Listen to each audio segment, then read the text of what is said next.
नमस्ते, जय श्री महाकाल। मैं दीपमाला पाटीदार आपका अपने चैनल पर स्वागत करती हूँ। आशा करती हूँ आप सब कुशल मंगल होंगे। मैं हर रोज आपके लिए शिव पुराण के अध्याय का पाठ लेकर आ रही हूँ। आशा करती हूँ आप सब इसका आनंद ले रहे होंगे। तो आइए, कल जहाँ हमने हमारी शिव पुराण को विराम दिया था, हम उसे आज वहीं से शुरू करेंगे। नवा अध्याय, तारकासुर की वीरता। ब्रह्मा जी बोले, नारद जी, जब मैंने इस प्रकार तारक से युद्ध करते देखा तो कुमार के पास जाकर बोला कि हे देव, मैंने तारका को वर दिया है जिससे वह विष्णु आदि किसी के मारने से नहीं मरेगा और आप इससे युद्ध कीजिए।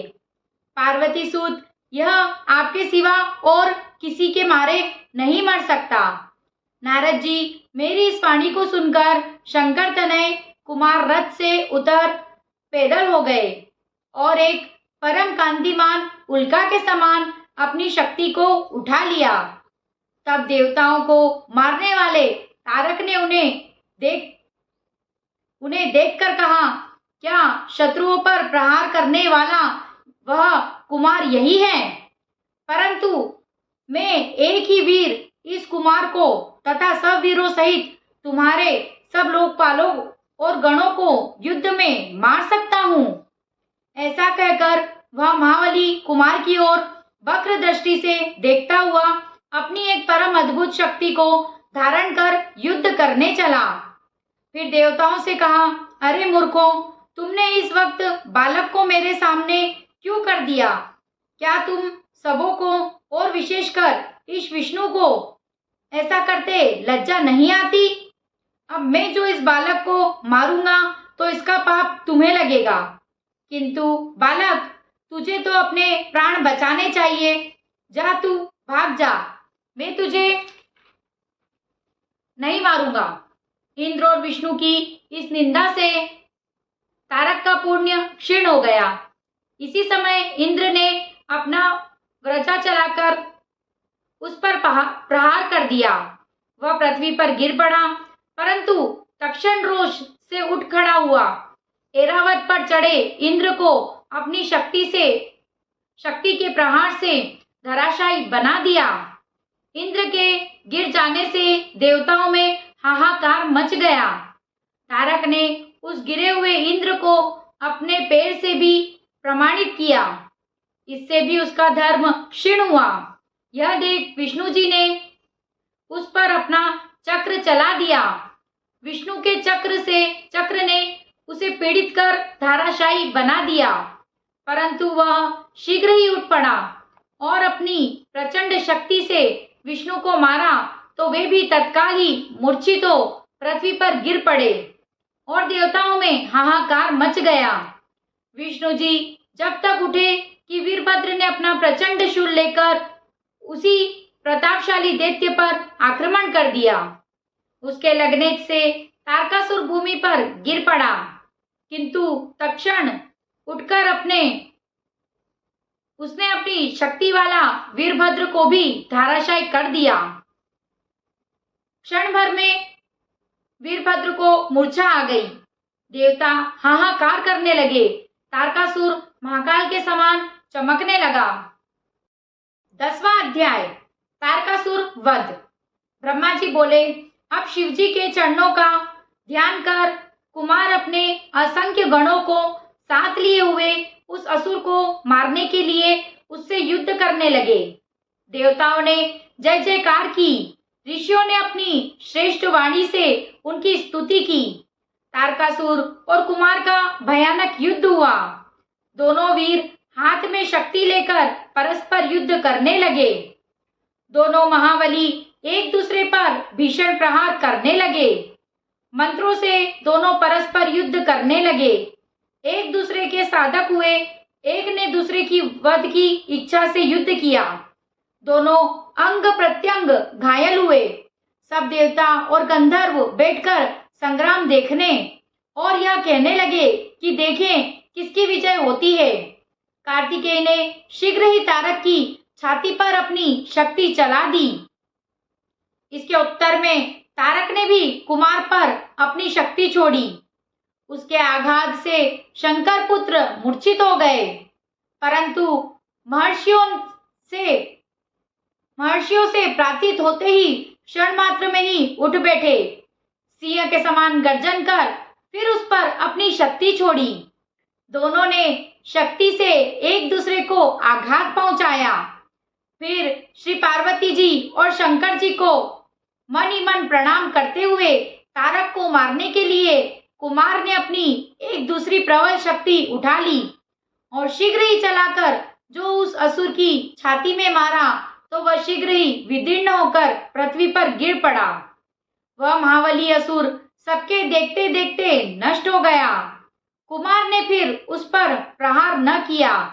फिर तो निर्भय हो सब देवताओं ने सब असुरों को मार भगाया। बचे हुए असुर कुमार की शरण में आए। दैत्यों की सेनाएं नष्ट हो गई। देवता विजय हुए। त्रिलोकी में महा आनंद छा गया। विजय कुमार अपने गणों को साथ ले माता पार्वती के पास आए। पार्वती जी स्नेहपूर्वक कुमार को अपनी गोद में बैठा प्यार करने लगी। देवताओं ने फूल बरसाकर उनका अभिवादन किया। गाने बजाने का अपूर्व उत्सव हुआ। देवताओं और गणों ने हाथ जोड़कर उनकी स्तुति की। शंकर जी प्रसन्न हो जगदम्बा पार्वती जी को साथ ले अपने गणों सहित कैलाश पर चले गए। 11वां अध्याय कुमार की प्रलंब विजय। ब्रह्मा जी बोले, नारद जी, इसी समय वाणासुर नामक दैत्य से पीड़ित क्रौंच नामक पर्वत ने कुमार के पास आकर उनकी स्तुति की और कहा कि हे प्रभु, मुझे वाणासुर बड़ा कष्ट दे रहा है और मेरी रक्षा कीजिए। तब क्रौंच की स्तुति से प्रसन्न हो स्कंद जी ने उसे सांत्वना दी और शिव जी का ध्यान कर वहीं से बैठे बैठे बाण के लिए जो एक शक्ति छोड़ी तो इसे भस्म करती हुई शीघ्र ही कुमार के पास लौट आई। कुमार ने क्रौंच से कहा कि अब तुम निर्भय हो, अपने घर जाओ। राजा क्रौंच कुमार का यह वचन सुन उनकी स्तुति कर अपने घर लौट गया। वहां जाकर उसने शंकर जी से प्रसन्नार्थ उनके 3 लिंगों की स्थापना की। प्रतिज्ञेश्वर, कपालेश्वर और कुमारेश्वर, ये तीनों ही लिंग सिद्धिदायक हैं। फिर देवगुरु बृहस्पति जी को आगे कर सब देवताओं ने कैलाश में जाने की इच्छा की तो वहां प्रलंबासुर नामक दैत्य उपद्रव करने लगा। उससे पीड़ित शेष जी का पुत्र कुमुद कुमार की शरण में आया। गिरजा पुत्र की बड़ी स्तुति की। कुमार ने प्रसन्न हो शक्ति चला प्रलंब का संहार किया। वह असुर अपने अनुचरों सहित मारा गया। शेष पुत्र कुमुद शिवपुत्र कुमार की स्तुति कर अपने घर पाताल आया।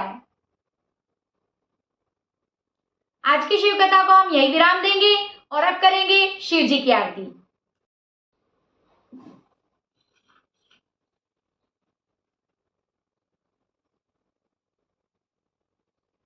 ओम जय शिव ओंकारा, प्रभु हर शिव ओंकारा।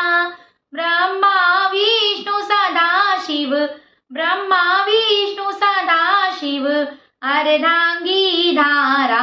ओम जय शिव ओंकारा, एकानन चतुरानन, पंचानन राजे शिव पंचानन राजे।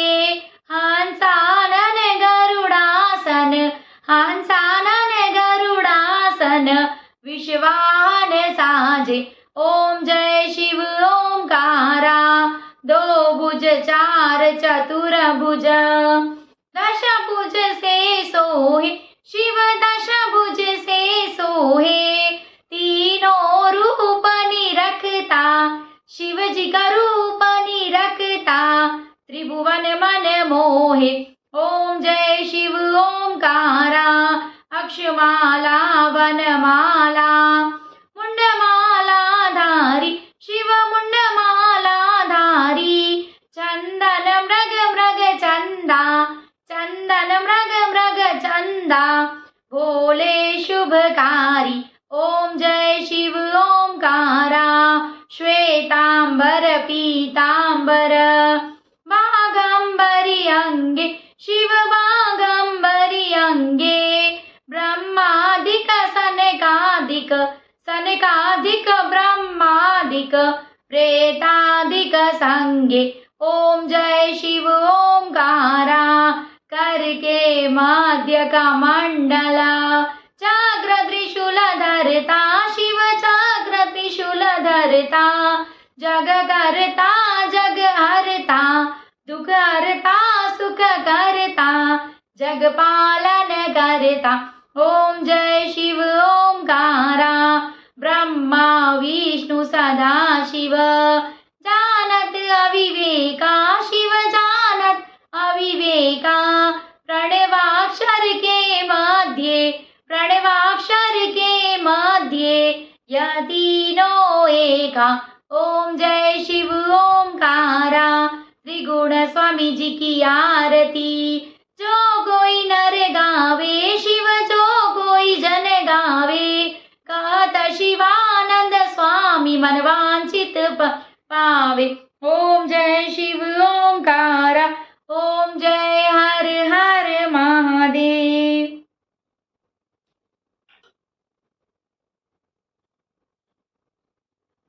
कर्पूर गौरम करुणावतारम संसार सारम भुजगेन्द्रहारम सदा वसंतम हृदयारविंदे भवं भवानी सहितं नमामि हर हर शंभु शंभु शिव महादेवा शंभु शंभु हर हर शंभु शंभु शिव महादेवा शंभु।